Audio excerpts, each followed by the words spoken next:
Bate-papo das 6. Oferecimento Uniscan, diagnóstico por imagem. Rio Doce Radiologia. Unicor.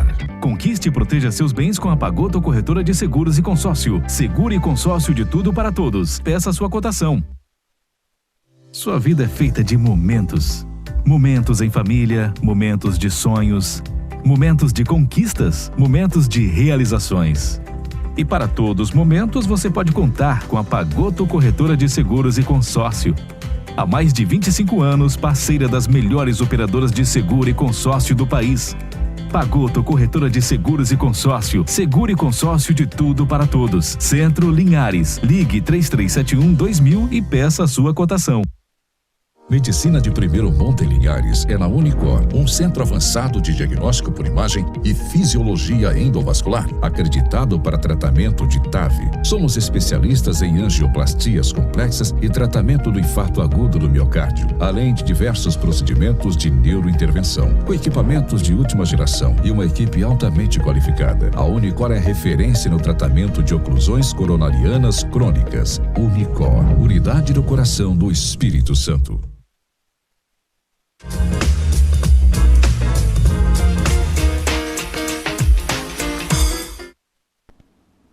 Olá, dia 23 de junho de 2021, está no ar mais um Bate-Papo das 6, o seu programa de atualização e informação em saúde e medicina. Meu nome é Dário Santucci, sou cardiologista, vou acompanhar vocês esta noite.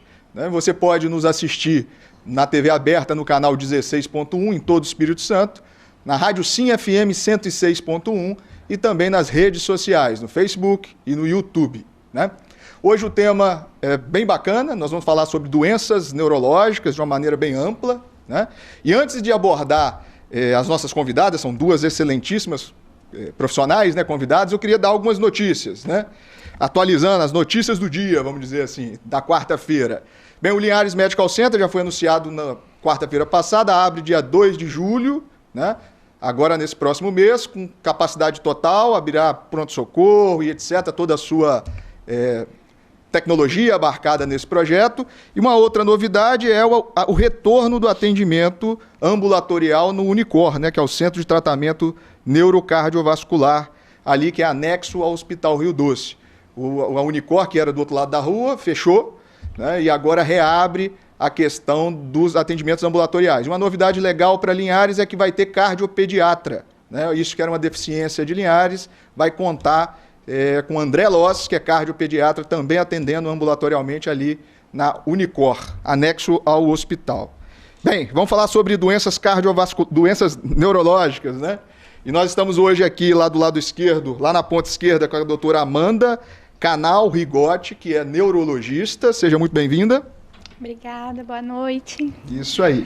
E no meio aqui da bancada, a doutora Daniela Azari, que é a esposa do doutor Tarcísio, nosso cardiologista aqui da bancada. Seja muito bem-vinda, doutora Daniela. Obrigada, boa noite. Isso aí. E aí nós abrimos a pergunta na internet para alguns telespectadores e surgiu algumas dúvidas, A primeira dúvida era sobre qual é o campo, o nicho de trabalho aí do neurologista e esse órgão tão complexo, ele concentra só na cabeça ou ele se distribui por todo o corpo? Eu queria direcionar essa pergunta inicialmente para a doutora Amanda. E aí, Amanda, o que é o sistema nervoso central e periférico, Essa é uma pergunta legal. O neurologista, ele é o médico que cuida das doenças do sistema nervoso, que vai compreender, então, o sistema nervoso central, que é composto pelo cérebro e pela medula espinhal. É a parte que fica dentro do esqueleto ósseo, ou seja, do nosso crânio e dentro da coluna vertebral. E trata também das doenças do sistema nervoso periférico, que é a parte do sistema nervoso que se encontra fora desse esqueleto, Então, compreende os músculos, compreende os nervos e compreende a junção do nervo com o músculo, que a gente chama de junção neuromuscular. Então, o neurologista trata das doenças desse sistema. Uma dormência na mão pode ser o neurologista que... Pode ser o neurologista que trata. Isso aí. E, doutora Daniela, uma outra pergunta, já engatando, também do telespectador, que surge uma dúvida na população sobre os profissionais, Igual ela já exemplificou para a gente sobre o neurologista, mas nós temos neurologista, neurocirurgião, psiquiatra, psicólogo. Qual que é a diferença desses profissionais e quando a população vai procurar um ou outro ou é referenciado? Como é que funciona? É uma boa pergunta também, né? Esses profissionais, eles costumam trabalhar juntos, né? Então, as doenças, né, que esses profissionais abordam, elas estão ligadas. Então, quando a gente quer mais o lado da terapia, né, não medicamentoso, um lado mais da terapia, por algum problema mental, algum distúrbio de ansiedade, depressão, o psicólogo vai fazer essa parte da terapia e vai nos auxiliar nesse processo. Junto dessas doenças mentais, junto do psicólogo, entra o psiquiatra, tratando transtornos mentais, né? Falando aí dos transtornos psiquiátricos mesmo, depressão, ansiedade, os transtornos psicóticos. A neurologia, a neurocirurgia já tratam mais doenças físicas. Orgânicas? Orgânicas.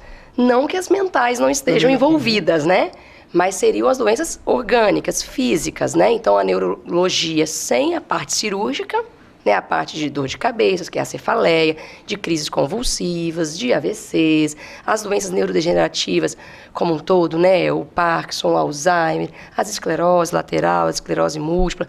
Então, essas doenças são do neurologista. Quando a gente fala de cirurgia, os tumores, as doenças de coluna, né? As hérnias de disco, entra o neurocirurgião.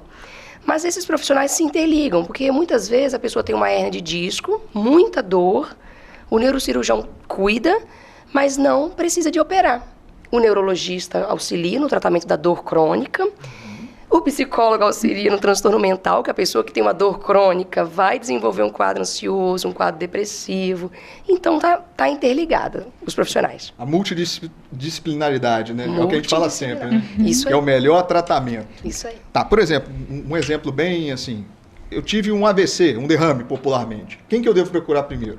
Aí é um neurologista. Neurologista. Que é uma doença classicamente neurológica, onde inicialmente não tem necessidade cirúrgica, né? É uma doença física, orgânica, então o psiquiatra não vai tratar. Caso o neurologista veja, né, que há necessidade de algum processo cirúrgico dentro desse AVC, ele vai convocar o neurocirurgião. Caso algum transtorno mental desenvolva, que é comum após uma doença física, o paciente evoluir com um transtorno mental, que nós falamos aqui, um transtorno de ansiedade generalizada, um quadro de depressão, né, um quadro de pânico, é comum passar por uma doença grave física e desenvolver um quadro de pânico. Aí nós vamos convocar aí o psicólogo, o psiquiatra.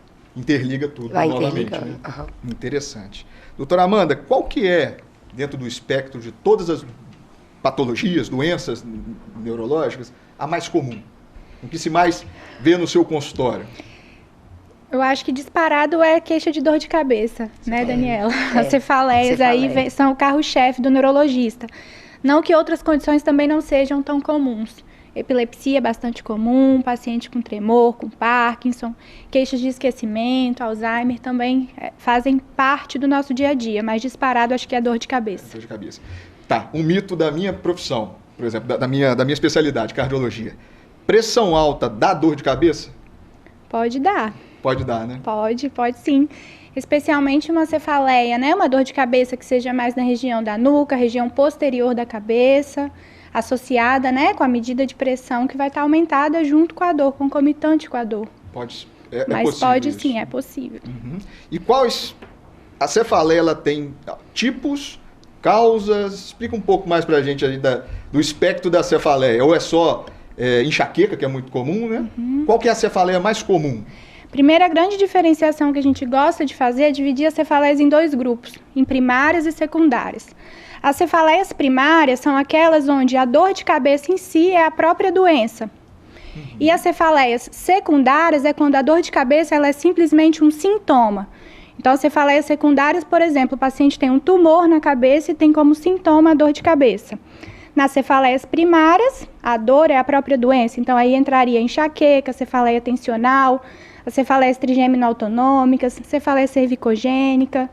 E aí o espectro é amplo, o diagnóstico dessas doenças ele depende muito da característica, do tipo de dor que o paciente sente, muito mais do que de um exame complementar, do que fazer uma ressonância, uma tomografia da cabeça. É muito mais ali na conversa. Conversa com o médico. Na anamnese, na história detalhada. Pode ficar à vontade. É muito comum, né, os pacientes com dor de cabeça, a gente precisa muitas vezes fazer um exame, né, para afastar uma causa secundária de dor, né? um tumor, um coágulo, né, um abscesso, enfim. Mas é comum, quando não aparece nada no exame, o paciente falar, mas então não descobriu a causa da minha dor. Só que tem essa diferenciação. Às vezes ela é uma cefaleia primária, onde a dor de cabeça é a própria doença. Então a gente vai buscar as características, e nós temos um livro enorme de classificação internacional das cefaleias, e ele, com a característica daquela dor, ele vai se enquadrar em algum grupo de cefaleia primária. Então a ressonância serviu para afastar uma doença, mais, né, uma causa estrutural, física, e nós vamos tratar com uma cefaleia primária. A mais comum delas é a enxaqueca, né, a tensional, igual a Amanda falou. Mas então a gente descobriu, sim, você tem uma cefaleia primária do tipo enxaqueca e nós vamos tratar a sua enxaqueca. Enxaqueca. Não é o exame que vai te dar o diagnóstico de enxaqueca, né? Isso, não é o exame. Conversa com o médico. Tá, e a enxaqueca, o que ela é? Eu acho que ela é bem prevalente na população, né? Sim. Ela tem um fundo genético, né? Uhum. Então é muito comum também famílias, né, chegar, minha mãe, meu tio tem, minha tia, mais comum nas mulheres, mas homem também pode ter, mas ela é uma doença genética. E ela tem os critérios, então, que são bem características. Aquela cefaleia pulsátil, ela pode ser na região temporal, mais frequente, mas ela pode ser holocraniana. Ela pode ser unilateral, mas não quer dizer que ela vai ser sempre unilateral. Tipo, a crise de hoje eu estou tendo do lado direito, amanhã minha crise do lado esquerdo. Então, uma cefaleia de moderada a forte intensidade, podendo durar 72 horas, aí varia, né? Então, é uma cefaleia dessas mais comuns, latejante, unilateral ou bilateral, com náusea, com vômito, às vezes, né, podendo ter náusea ou vômito, podendo ter fotofobia, que é o incômodo, né, que a luz causa, fonofobia, e com náusea, vômito, né, essas características. Podendo durar 4 dias de crise. Então, às vezes, o paciente está com uma dor já 3, 4 dias, e ele fala, não é possível que isso seja enxaqueca. Ela dorme com dor, acorda com dor. E pode, né, ser uma crise pode de enxaqueca. Pode ser enxaqueca. E tem cura enxaqueca? Cura não, né? Cura não tem. Se eu tenho enxaqueca, eu vou viver pro resto da vida. Tudo que nós vamos conversar aqui hoje, né, Amanda? Nós não vamos ter cura. A maioria das doenças em neurologia, a gente tem tratamento. Melhorar a qualidade de vida, melhorar os sintomas. Controle e tratamento. Controle de sintomas. Uma coisa que é importante a gente falar aqui para os nossos telespectadores, fica à vontade, que o abuso... Então, às vezes a pessoa tem a enxaqueca, né? Sabe que a enxaqueca, não procura o neurologista e se automedica. Porque tem dor, tem que se automedicar, tem que tomar remédio, né? Só que isso é um grande engano. Uma das principais formas de enxaqueca que a gente pega no consultório é a cefaleia transformada pelo abuso de analgésico. Principalmente os analgésicos comuns, que são vendidos, né? Que é a cafeína com a dipirona, a cafeína com paracetamol. Esse tipo de analgésico, ele tomado esporadicamente, num dia de dor de cabeça, tudo bem. Ele tomado com uma frequência... mais aí de 8 comprimidos no mês já vai ser considerado um abuso desse tipo de analgésico, ele vai transformar a sua enxaqueca, vai criar dor rebote, vai criar uma dor mais forte e mais difícil de tratar. Não é tão simples, né? Não é ir só na farmácia comprar o remédio e você pode estar piorando um problema. Pode estar agravando a sua dor. Você precisa ter em mente que se você está tendo muita crise de enxaqueca, o que é muito para a gente neurologista? Mais do que 3, 4 crises por mês, ou às vezes crises menos frequentes do que isso, mas que são muito intensas, que você precisa ir ao pronto-socorro para fazer medicação na veia. Procura um neurologista, porque é interessante começar um tratamento profilático, ou seja, uma medicação para você fazer uso contínuo, todos os dias, mesmo o dia que não tem dor de cabeça, para que tenha menos crise de dor no mês e que não tenha essa dependência de usar tanto analgésico, para não contribuir para a cronificação da sua dor. A questão de medidas comportamentais tem na enxaqueca? Mudança, hábitos de vida, alguma coisa assim, não medicamentoso que a gente pode fazer para melhorar a enxaqueca? Tem, mas isso não é regra. Não é regra? Às vezes o que funciona para mim não funciona para você, porque os gatilhos podem ser diferentes. Às vezes a minha enxaqueca é desencadeada quando eu como chocolate. Para você, chocolate não é um problema. O que a gente sabe é que tem alguns tipos de alimentos que têm uma maior propensão a desencadear a crise de dor em quem sofre de enxaqueca. Como, por exemplo, o álcool, principalmente o vinho, chocolate, muito queijo, laticínio, muitos embutidos, enlatados. Isso pode desencadear, sim, crise de dor. E outra coisa que é interessante com relação ainda dentro dos hábitos de vida é tentar manter hábito de vida saudável, né? Prática de exercício físico, essas coisas que a gente sempre bate na tecla para todas as doenças. Todos os programas aqui a gente fala disso, né? Prática de atividade física, tentar manter uma alimentação balanceada e regular, né? Mas não existe assim uma dieta restrita, nenhuma melhor dieta que tenha para enxaqueca. Será que é dieta sem glúten, sem lactose, sem açúcar? Não existe isso. Vamos lá, dor de cabeça, continuando nas primárias, essa tensional, o que é? Ela tem uns critérios, né? As características, ela é um pouco mais diferente do que a enxaqueca. A enxaqueca é mais latejante, a gente fala que a tensional é mais em aperto, ela é mais uma sensação de aperto na cabeça. Geralmente ela acomete mais a região posterior, né? E ela causa menos náusea, né? Menos vômito, menos fotofobia, menos fonofobia. É menos incapacitante, né? Menos uma dor mais leve, incapacitante. moderada no máximo. A pessoa consegue manter ali as atividades do dia a dia, estando com essa dor. E é o tipo mais comum. Mais do que a enxaqueca, é a cefaleia tensional. E ela responde muito a relaxante muscular, né? Então, às vezes, a pessoa está abusando de Dorflex. Aquela pessoa que trabalha, chega a casa no final do dia e toma um Dorflex. Aquela dor. E, às vezes, ele está contribuindo para cronificar a sua dor. Para transformar uma dor simples de tratar em algo muito mais complicado complexo. E difícil de tratar. Sabe o que é interessante na correlação entre cardiologia e neurologia? Não sei se vocês notam isso também no consultório de vocês. O paciente não é hipertenso, mas ele tem dor de cabeça, ou seja, está com dor intensa, uma cefaleia tensional ou até mesmo enxaqueca, aí ele mede a pressão está alta. Aí ele vai lá, vai no pronto-socorro, captopril melhora, remédio de dor, ansiolítico, um monte de coisa, aí ele melhorou. Aí vem com mim de novo, era a pressão que estava alta. Aí eu faço um mapa dele, não era. O problema era a cefaleia que aumentou a pressão e gera toda uma dor forte, né? Que seja uma dor de cefaleia, uma dor de coluna. No momento de uma convulsão, vai subir a pressão. Pode subir, naturalmente. Qualquer dor, né? A própria dor. Joia. Vamos falar, você falou de convulsão, eu acho que a gente já pega um gatilho, que é a sua especialidade, né? Isso, minha subespecialidade é em epilepsia. A convulsão é a epilepsia, o nome científico, né? Não, vamos esclarecer. Convulsão nada mais é do que uma crise epilética, um tipo de crise epilética. Epilepsia já é uma doença neurológica onde o cérebro tem propensão a ter crises epiléticas. Lembrando que sim, que crise epilética pode ser de diversos tipos, né? A convulsão é aquela crise forte, estigmatizada, que a gente costuma ver em filme, em televisão, todo mundo já deve ter visto. Que é aquela crise que o paciente cai no chão, se debate, pode babar durante a crise. Mas a gente sabe que não existe só esse tipo de crise. Existem crises também que são mais leves, que são crises focais, crises onde o paciente só sai do ar, perde a percepção.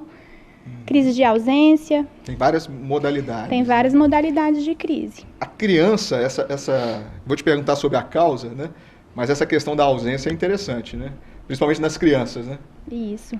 Existe um tipo de epilepsia, que é a epilepsia de ausência infantil, que é uma das mais comuns da infância, onde acontece justamente isso. Um tipo de crise onde a criança, às vezes, não faz manifestação motora nenhuma de ter abalo de membro, ou de cair no chão, é simplesmente uma perda súbita da consciência. Então, é um desligar, rapidinho e volta. Às vezes pode ter junto com esse desligar algum movimento palpebral, de piscar os olhos, mas é muito sutil e rápida, dura segundos. E às vezes, se você não está atento a perceber que aquilo é crise, é difícil de identificar. Então, às vezes a criança só começa com uma queixa, por exemplo, de dificuldade escolar, e pode ser porque ela está tendo crise de ausência na sala de aula. E se torna diferente, a criança, né?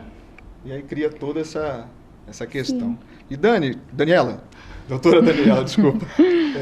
Tem causa específica ou são várias causas a questão da convulsão, né, da crise epilética? As epilepsias, né? Então a gente vai dividir aí em causas genéticas, né? Então, causas estruturais. Então, a epilepsia ela pode ser também decorrente de causas estruturais, como nós falamos das cefaleias. Por exemplo, pessoas que tiveram AVC, essa cicatriz do AVC vai permanecer no cérebro. Essa cicatriz pode ser causadora de uma convulsão. A pessoa tem um tumor cerebral, às vezes nem sabe que está com um tumor, e a manifestação que inicia toda a pesquisa do tumor é uma convulsão. Então, os abscessos, tumores são causas estruturais. E também tem a questão da causa genética, né? Tem as causas também que a gente fala, que alguns fatores que aumentam o risco de crise, né? Não é nem causa, né? são os estimulantes, que é importante falar aqui, né? Esses excessos de cafeína, bebida alcoólica, drogas, energéticos. Até esses chás estimulantes, se a pessoa tiver uma propensão a ter crise, então o excesso desses chás aí de chamate, chá de hibisco, em excesso pode ser causador de convulsão, né? A cafeína, outras causas aí, privação de sono, né? Perder noite de sono, são causas que podem desencadear uma crise, né? A pessoa tem uma propensão já, às vezes, genética, né? Uma facilidade de ter um limiar baixo de proteção de crise e vai desencadear. Eu tenho duas pessoas muito próximas minhas, né? Vocês já ouviram falar sobre crise com maca peruana? É comum, ou já viu ou não? Eu nunca vi. Nunca viu? Nunca vi. Eu tenho uma pessoa muito próxima a mim, não tomava remédio nenhum, descobriu essa tal da maca peruana, que eu não sei nem se faz bem, pra que é de direito. Começou a tomar, fez uma crise convulsiva. A única coisa que nós achamos foi isso. Suspendeu até hoje, não teve. Será que pode ser? Ou pode ser... Fica aquela dúvida, várias... né? Fica aquela dúvida que talvez a gente não vai conseguir responder. Porque eu já tive a paciente que teve crise também usando pré-treino de academia. E aí, será que foi do pré-treino? Só, puramente? Nós vamos pesquisar, né, no caso, as causas estruturais aí com ressonância, com eletroencefalograma, com exames de sangue, sempre pesquisar se não tem um quadro infeccioso por trás disso. Pesquisar aí, tá sofrendo uma privação de sono, às vezes a pessoa começou um trabalho noturno que não era acostumada e não está dormindo, né? Ou às vezes a pessoa está com algum outro quadro infeccioso. Não tendo nada disso, a gente vai para o lado dos remédios, dos hábitos de vida. Quais são os seus hábitos? Né? Passou a consumir uma quantidade excessiva de algum remédio que não era habituado a tomar? Lembrando aí, remédios que fazem a gente dormir, alguns são antipsicóticos. São bons para dormir? São. Risperidona, quetiapina, olanzapina. A gente precisa usar? Precisa. Mas eles diminuem o nosso limiar, diminuem a nossa proteção de crise. Então, a gente pode começar a usar uma medicação dessa e ter convulsão. Não quer dizer que nós vamos ser epilépticos, nós vamos ficar tendo crise. Nós vamos tirar essa medicação. Crise eu já peguei com pré-treinos, que é a única causa. Então, a gente vai bupropiona também, né? Que é bem típico. Bupropiona. Esses chás, eu tenho uma certa dificuldade também, porque... Muita coisa, né? Eu não entendo qual a quantidade que pode ser tomada, né? Nós precisaríamos até dar auxílio aqui de uma nutricionista. E nosso tratamento multidisciplinar, né? Mas então, às vezes é passado para tomar um chá de manhã atrás, a pessoa toma 2 litros por dia desses chás estimulantes, que é energético. Então, isso é perigoso, tem que ter cuidado. Às vezes é o potássio, o sódio que perde, que causa convulsão. Aí vai lá e causa convulsão. O eletrólito, né? O eletrólito. Legal. Bem, olha só, mais uma pergunta que também veio dos telespectadores na internet. E aí, o que quem assiste uma crise epiléptica faz? Eu tô no ambiente, teve uma crise epiléptica, o que eu devo fazer? Essa pergunta também é boa, vamos lá. Primeiro vou falar o que você não deve fazer. Não deve fazer, ótimo. Não deve colocar a mão na boca do paciente, não deve tentar puxar a língua. Colher. Não deve enfiar a colher, não deve tentar jogar água na cabeça dele para ver se passa, não deve chacoalhar. O que você vai fazer? Você tem que tentar manter a segurança da pessoa que está tendo uma crise. Tirar de perto algum objeto que ela possa vir se machucar. Se ela estiver, por exemplo, usando óculos, você pode tentar tirar para evitar que ela se machuque. Tentar, talvez, ao máximo, segurar a cabeça para evitar que bata muito durante a crise e esperar passar. Basicamente é isso que você tem que fazer. Então é tomar cuidado com o que você não deve fazer. Quanto menos intervir, melhor. As pessoas se preocupam muito com a salivação, né? E com a questão da pele, né? Então, numa situação de crise convulsiva, a gente vai priorizar que o fluxo sanguíneo vá para órgãos nobres. Então, esse fluxo sanguíneo vai sair da pele, vai para órgãos nobres, né? Vai para o coração, vai para o cérebro, vai para os rins. Então, a pele vai ficar pálida na hora. Outra coisa, a salivação vai acontecer porque durante a crise a pessoa para de engolir. Então, essa salivação ela vai tender a ficar na boca e ela vai cair. A pessoa, no máximo, virar a cabeça também para essa salivação cair. Né? Só isso, mas não precisa enfiar nada na boca. E ela é autolimitada, essa crise vai acabar, né? Só tem que acompanhar, mas vai acabar. Cuidado para não perder o dedo, hein? Eu já escutei história assim, botou a mão e pum. Uma última pergunta antes da gente ir pro final do bloco. Assistir televisão e videogame pode dar, e jogar videogame pode dar epilepsia? Tem que ver a quantidade, né? Então, tem alguns tipos de epilepsia que são ditas fotossensíveis, que tem crises desencadeadas por fotoestímulo, por luz. Mas não são todos os tipos de epilepsia, nem são todos os tipos de crise, e nem é qualquer luz. Não é porque você está vendo um desenho na televisão. O que já aconteceu, que talvez é por isso que estão perguntando, é que tem aquele desenho do Pokémon, e o Pikachu, que é do Pokémon, o raio que ele emitia durante o desenho, já teve relato de que desencadeou crise em algumas crianças, mas são crianças que com certeza têm epilepsias do tipo fotossensível, mas isso não vai desencadear a crise em uma pessoa que não tem epilepsia, fica tranquilo. Predisposição, né? Isso. Ótimo, ótimo. Ó, tô aprendendo muito, adorando aqui sobre doenças, né, neurológicas. Estamos aqui hoje com a doutora Amanda Canal Rigotti, que é neurologista e com subespecialidade em epilepsia, e doutora Daniela Azari, que também é neurologista, faz eletroneuromiografia, várias coisas, né, doutora? Ajuda muita gente lá no Hospital Rio Doce. Isso aí, aguardamos você no próximo bloco.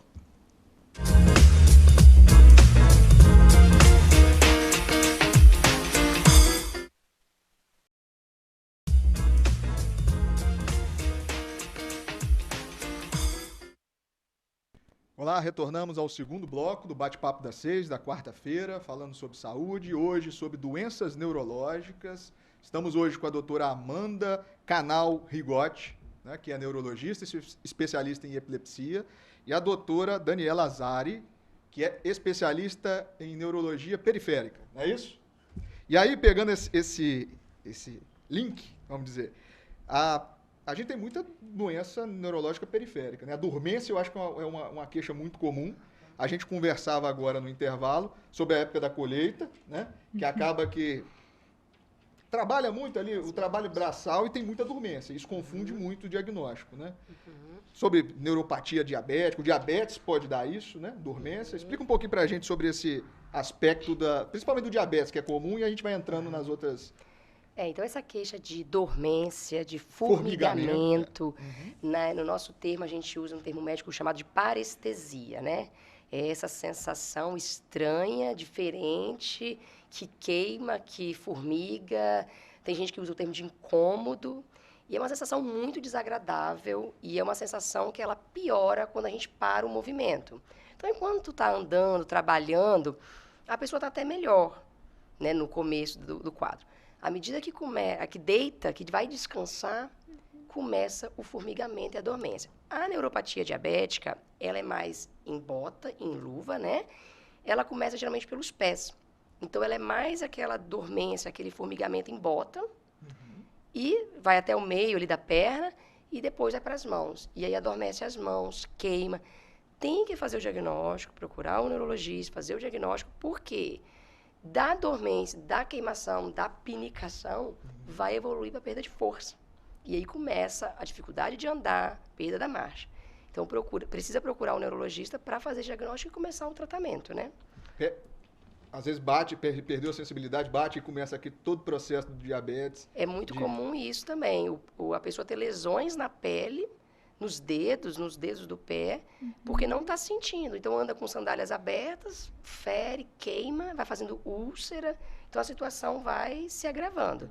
Então, eu falo assim, o diabético ele tem que ter muito cuidado com os seus nervos. Sempre, primeiramente, controlando o diabetes. Tendo um diabetes com controle adequado, os nervos também vão estar melhor. Começou a ter dormência, formigamento, e essa dormência está se estendendo, está dando perda de força, chegando a fazer úlcera no pé, aí tem que tratar. Outra coisa também que eu acho interessante é a questão do olhar, né? Pode cair a pálpebra e o olho também, né? Existe uma... Sim, dependendo, por exemplo, algumas doenças periféricas, você vai ter também, além da fraqueza muscular, da perda de força, você também vai ter fraqueza na musculatura ocular. Por exemplo, se a gente for pensar aí umas variantes de Guillain-Barré. Guillain-Barré é uma doença periférica que está muito em alta aí por causa do Covid, né? De algumas reações vacinais, que a gente vai falar mais para frente aí. Ele pode acometer de dar fraqueza nos braços, fraqueza nas pernas e ainda evoluir para fraqueza respiratória e fraqueza também da motricidade do olhar, né? Da queda de pálpebra. O sistema nervoso ele está presente em tudo, né? Sim. Interessante isso. Tá, outra questão, síndrome do túnel do carpo, é muito comum também, né? Muito comum. A Amanda estava falando no intervalo sobre a questão da colheita, né? Essa época os pacientes usam muito, as pessoas que fazem colheita de café usam muito as mãos, mas não só na colheita, né? Nossa cidade é uma cidade de indústrias, de fábricas, de um trabalho repetitivo, né? E isso pode favorecer, a gente fala que é como se o nervo da mão, chamado nervo mediano, ele ficasse preso num túnel que nós temos na mão. E aí a informação não chega direito, principalmente nos 3 primeiros dedos. Então a pessoa fica com essa pega dolorida, sensível, sem sensibilidade. Então para fazer uma coisa fina, por exemplo, abotoar uma camisa, não tem sensibilidade. E geralmente à noite piora. E tem então às dor vezes também, a pessoa né? está Pode ter à noite com dor, com dormência, com incômodo nas mãos, dorme com a mão pendurada, dorme chacoalhando a mão. Tem tratamento. Sofre, acha que é porque eu trabalhei demais, mas não, né? Tem tratamento. Tem tratamento. E é medicamento? Como é que é? Então, inicialmente a gente tem que fazer um exame chamado eletroneuromiografia para diagnosticar qual é o nervo que está com problema, que nós temos vários nervos na mão, qual o grau desse problema. Dependendo do grau, há necessidade de descompressão do nervo, que são cirurgias simples, que você libera esse nervo e a pessoa tem uma qualidade de vida excelente. Ela vai voltar a trabalhar na colheita, trabalhar na indústria. Então, você tira uma pessoa que está se tornando incapacitante, de tanta dor, de tanto incômodo, perdendo noites de sono, para voltar essa pessoa para o mercado de trabalho. Esse exame, eletroneuromiografia, é um nome bem... Explica pra gente um pouquinho desse exame. Eu acho que assusta muito paciente meu. Fala assim, eu acho que você precisa... Na hora que ele vê o nome, falou, Duas coisas assustam. Se ele vê o nome, quando ele olha no Google, né? Como é que é feito. Porque é um exame que, para testar o nervo, a gente precisa estimular esse nervo. Então, a gente vai usar choques, né? Uma espécie de choques, né? Nas mãos ou nas pernas. E depois um eletrodo de agulha, que vai ver a parte muscular. É igual a acupuntura? Lembra uma agulhinha de acupuntura, lembra uma agulha de insulina, mas que não injeta nada, né? E a agulha não dá choque. Tem a fase do choque. Com isso, a gente testa nervo e testa músculo. Porque também temos doença de músculo, que dá fraqueza, né? Então, a parte periférica da neurologia também envolve músculo. Aquela pessoa que está com muita dor muscular, uma dor incapacitante, não está conseguindo se exercitar, fazer seus trabalhos diários, essa dor muscular pode ser uma doença do músculo. Entendi. Outra coisa que eu recebo muito no meu consultório, Amanda, não sei se é comum em vocês, eu dormi em cima do meu braço e ele parou de funcionar. Eu acordei, ele está formigando. Ele voltou. Isso é perigoso? Na maioria das vezes isso não é perigoso. Isso é mesmo posicional, por ter ficado na posição ali em cima do músculo, do nervo, acaba comprimindo e aí o paciente pode ter a paralisia ou às vezes só a dormência, né? Só o adormecimento da região. Aí, o relato que eu tenho sempre é assim, aí eu boto o braço para baixo e ele vai voltando naturalmente. É porque vai melhorando, né, a circulação ali, porque pela compressão, às vezes, da posição que ficou, interrompeu um pouquinho a parte do fluxo e aí causou sintomas. Na medida que você volta a mexer, abaixa o braço, a circulação vai retomando e os sintomas vão aliviando. Essa pergunta de dormência também é interessante, assim, algumas características aqui para ajudar o pessoal de casa. Então, é muito comum também a gente bater o cotovelo e dar aquele choque. Deu aquele choque, corre para esses dedinhos, né? Os quarto e quinto dedo, e eles ficam, às vezes, meio estranhos naquele momento. Qual é o segredo? Bateu, deu choque, esses dedos estão dormentes. Mas com questões de minutos, menos de 1 hora, já voltou tudo ao normal. Então, não precisa se preocupar. O nervo, ele tem uma bainha, né? Ele tem uma camada que envolve ele. Quando você bate, essa camada vai sofrer um pouquinho. Se for algo muito leve, essa camada já se recompõe, em coisa de minutos, já volta ao normal. Diferente, por exemplo, pessoas que ficam sofrendo compressões mantidas. A pessoa trabalha com o cotovelo apoiado, trabalha com a perna dobrada 24 horas por dia. E aí, essa dormência, ela não está passando, ela já está ficando, não só na hora que eu apoio o braço, fora de apoiar, meus dedinhos estão ficando dormentes. É uma dormência já mantida, persistente. Aí tem que ir atrás. E, às vezes, eles ficam na dúvida se não estão tendo um AVC. Que aí é diferente. Porque o AVC, ele não vai ficar só nesses dedinhos. Ele vai pegar o membro, geralmente um lado do corpo. A metade do corpo. A metade do corpo. Então, essas dormências em luva, em bota, elas são periféricas, geralmente, né? Então, a gente vai fazer eletroneuromiografia, é uma situação que não é tanto de urgência.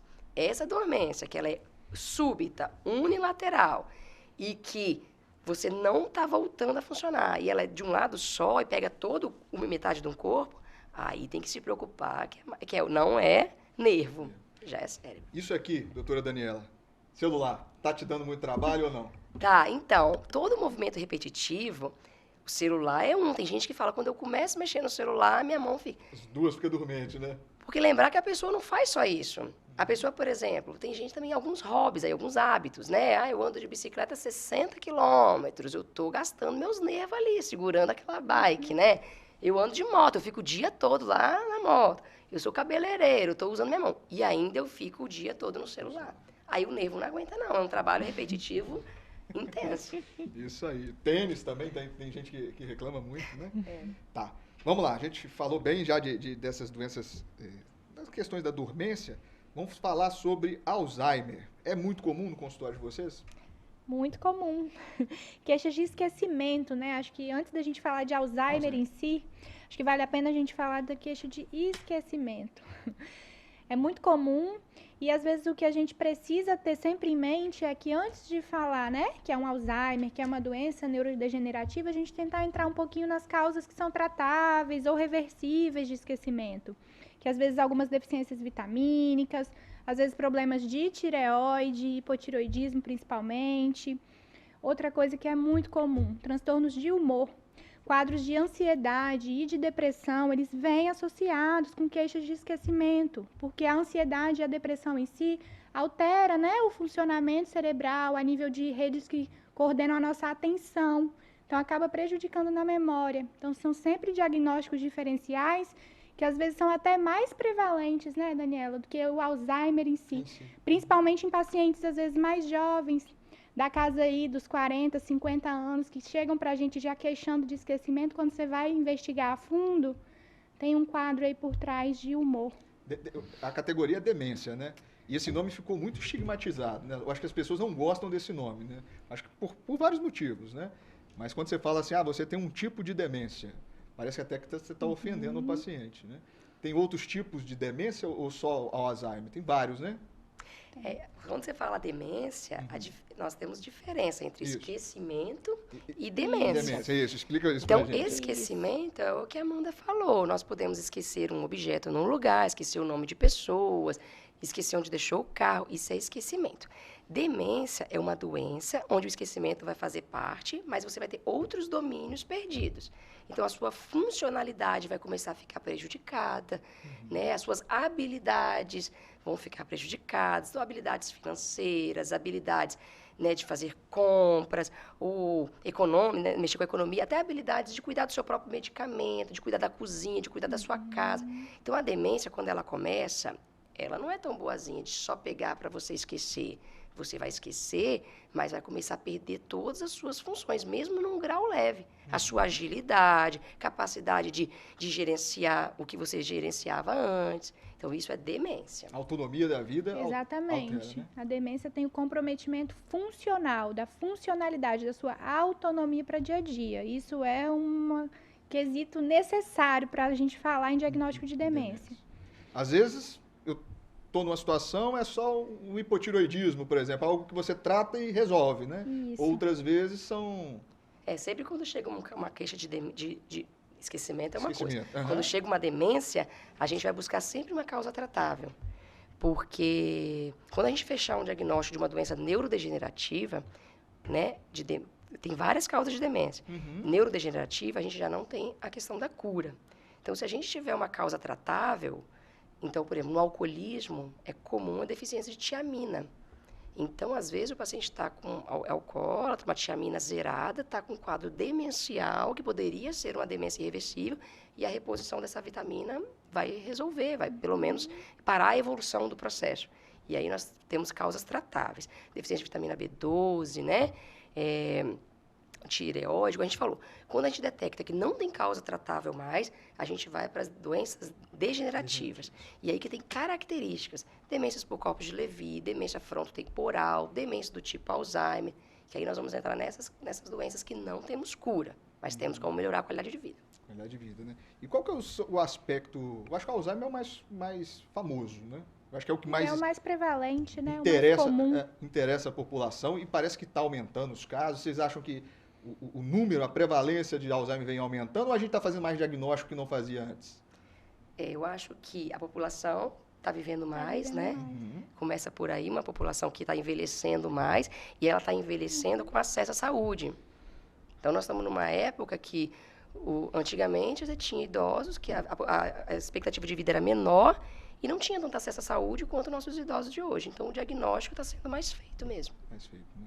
Vamos falar, então, sobre uma polêmica que vocês me reportaram, né? Sobre a nova medicação do Alzheimer. O que a gente tem de novidade, doutora Amanda? Então, a gente tem de novidade, na verdade, um medicamento que foi aprovado esse mês, agora de junho, pelo FDA, né? Que é como se fosse a Anvisa dos Estados Unidos. Então, o medicamento foi aprovado nos Estados Unidos, não é aqui no Brasil, isso queria deixar um pouquinho claro. Mas é uma medicação que chama aducanumab, que é um anticorpo monoclonal. É um remédio que vai limpar o cérebro de uma proteína que se acumula na doença de Alzheimer, que é a proteína chamada beta-amiloide. Então, o que se viu é que esse medicamento, através dos exames que foram feitos nesse estudo, conseguiu limpar o cérebro desses pacientes e tirar a proteína beta-amiloide.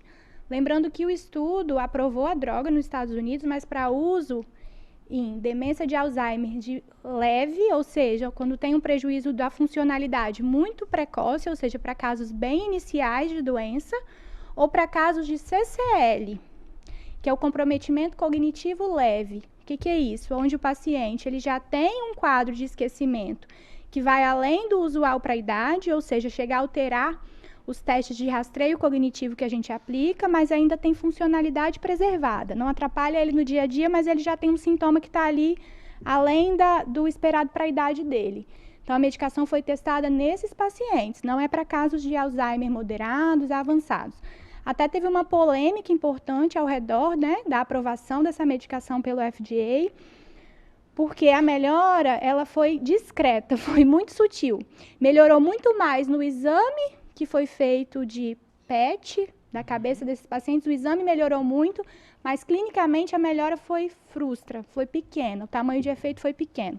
Tanto que a medicação foi aprovada, mas num nível até excepcional, o estudo tem que continuar, eles têm até 2029 para aumentar o número de pacientes, para aí em 2029 o FDA dar uma nova perspectiva, se vai continuar a aprovação da medicação ou não. Entendi. Quer fazer algum comentário? Não? Depois a gente... quer dizer, é uma esperança, né? O que a gente comentou, há muitos anos, o tratamento de Alzheimer, ele vinha parado, estagnado. São 3 drogas que a gente usa há muitos anos, com poucos resultados. Então, agora abre uma esperança. Ótimo. Bom, chegamos ao final do segundo bloco, falando sobre doenças neurológicas. Estamos aqui com a doutora Amanda Canal Rigotti, né, que é especialista em epilepsia, neurologista, e a doutora Daniela Azari, que é neurologista especialista em doenças do sistema nervoso periférico.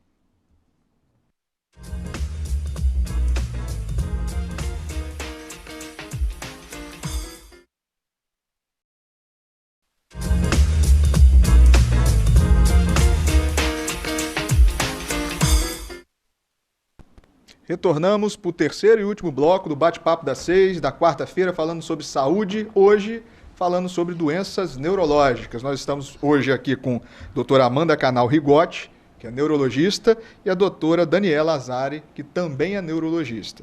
A gente falava sobre a novidade e a esperança da questão do remédio do Alzheimer, né, que já foi esclarecido, e eu queria abordar um pouco nesse curto bloco, né, que é o último, sobre Parkinson, que eu acho também que é uma patologia comum, né? Sim. O que é o Parkinson? O Parkinson também é uma doença neurodegenerativa, né, como o Alzheimer. Como Alzheimer. Uhum. Mas acomete uma área diferente do cérebro. E é uma doença que vai ser caracterizada por alterações motoras e não motoras. As motoras são as que a gente mais tem costume de ver, que é o tremor, né, um tremor de repouso, um tremor que não é aquele que a pessoa é trêmula, que as mãos ficam assim tremendo. É um tremor de repouso, geralmente unilateral, com rigidez. Aquele membro que treme, ele é mais rígido, pode passar para o outro membro também, mas geralmente é assimétrico, com uma certa instabilidade postural, pode ter a instabilidade e a alteração da marcha, né? E a lentificação, aquela pessoa que é lenta, bradicinesia, a gente chama face lenta, o andar lento, essas características são as motoras. E tem as não motoras, que às vezes a gente não percebe muito, mas depois vai conversando, a pessoa tem constipação, tem depressão, insônia, transtorno do sono. O Parkinson tem a ver com demência também ou não? Pode ter, mas a demência na doença de Parkinson, ela é algo que vai se instalar com a evolução da doença. Não vai vir no começo, junto com o tremor, um quadro de esquecimento de demência, não. Geralmente começam os sintomas motores e depois de 5, 10 anos de doença, pode sim aparecer o comprometimento da cognição, que a gente fala em um quadro demencial, mas é um estágio mais avançado de doença. E todo tremor é Parkinson? Essa pergunta também é tudo muito boa, não. Sempre... Nem todo tremor é Parkinson. E como que a gente vai fazer essa diferença? Examinando o tremor do paciente. Pela característica do tremor, como a Daniela já falou, o tremor da doença de Parkinson, ele é um tremor de repouso, que aparece quando o paciente está parado. É um tremor, geralmente, que a gente fala de contar moedas, unilateral, restrito a uma mão.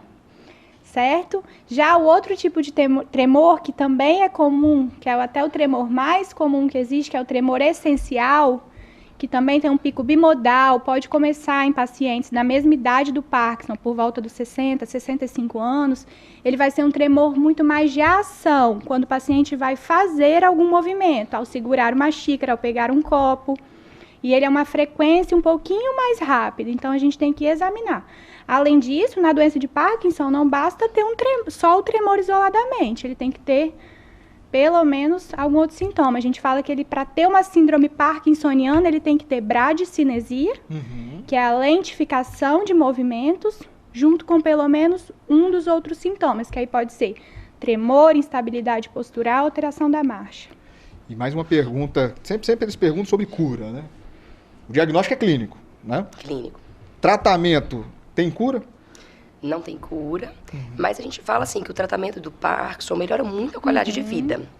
Então, às vezes a pessoa está com sintomas de Parkinson, não vou procurar o médico, vou chegar lá, não vai resolver. Mas o tratamento hoje tem muitas medicações e a qualidade de vida melhora muito. Consegue controlar o tremor, melhorar a marcha, melhorar a rigidez. É uma qualidade de vida excelente. Só para fechar, que a gente já está quase estourando aqui, vamos falar um pouco de Covid? Vocês têm alguma novidade relacionada à doença, à neurologia e Covid? O que vocês veem mais no seu consultório? Algo para confortar a população ou alertar? Ou a gente não tem muita coisa...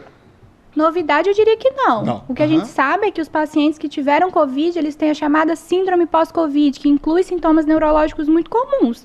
Então, muitos pacientes queixando de cefaleia, de dor de cabeça pós-Covid, tanto pacientes que não tinham dor de cabeça antes e começaram o quadro de dor depois do Covid, ou às vezes o Covid exacerba, piora uma enxaqueca prévia, queixas de esquecimento, lentificação, é como se tivesse uma névoa de pensamento, desatentos pós-Covid, isso também tem acontecido. Pacientes também com queixa de fadiga, como se acabasse a energia, sabe? Essas são as queixas mais comuns que a gente tem visto. As neuropatias, né? As dormências. Dormências também entraram? Dormências, polineuro pós-Covid, né? E as queixas de esquecimento, eu acho que são as que mais estão frequentes, aí eu acho que o esquecimento. E o problema é que a gente fica confuso porque a gente não sabe, né? Se é ansiedade, que o paciente tá com trauma, né? Muitos pacientes ficam traumatizados porque fica em UTI e às vezes consome a musculatura na UTI, depois também eu acho que... Os últimos estudos aí estão mostrando, né, que o Covid, o vírus, ele gosta de passear no cérebro, né, na região olfatória, da região olfatória para a região temporal, que é a nossa região da memória. Mas o que é animador é que ele não está deixando uma sequela estrutural ali, física naquele cérebro. Ele passeia, ele caminha, ele lesa um pouco, mas não está ficando uma lesão física, vista, né? Mais funcional, né? Parece algo mais funcionamento das redes neuronais e não algo estrutural. Então, isso aí, com o tempo, né, o paciente vai conseguir recuperar, é o que a gente espera. Não é, por exemplo, eu tive Covid e quero uma ressonância. Não tem necessidade disso, né? Geralmente não. Joia, vamos lá? Chegamos ao final do terceiro e último bloco, né? Falando sobre doenças neurológicas. Eu aprendi muito, foi muito interessante. E eu gostaria aí de dar as últimas palavras, os considerações finais para a doutora Amanda, canal Rigotti. Muito obrigado pela presença. Obrigada, queria agradecer, foi um prazer estar aqui hoje. Isso aí, ela que é especialista em epilepsia, neurologista, né? E a doutora Daniela Azari, que é esposa aí do doutor Tarcísio, e está conosco sempre lá na Unicor, no Hospital Rio Doce, e é especialista em neurologia periférica, né? Seja muito obrigado pela presença. Obrigada a você, obrigado pelas palavras. É um prazer estar aqui. Isso aí, ótimo. O Bate-Papo das 6 fica por aqui. A gente retorna na próxima quarta-feira com mais medicina, atualização, informação. E é isso aí. Um grande abraço.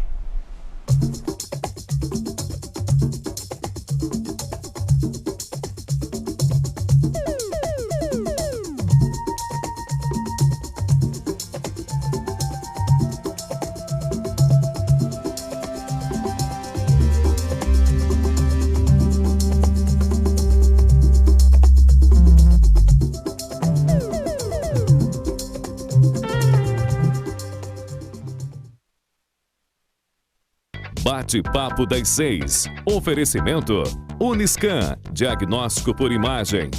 Rio Doce Radiologia. Unicor. Conquiste e proteja seus bens com a Pagoto Corretora de Seguros e Consórcio. Seguro e consórcio de tudo para todos. Peça sua cotação.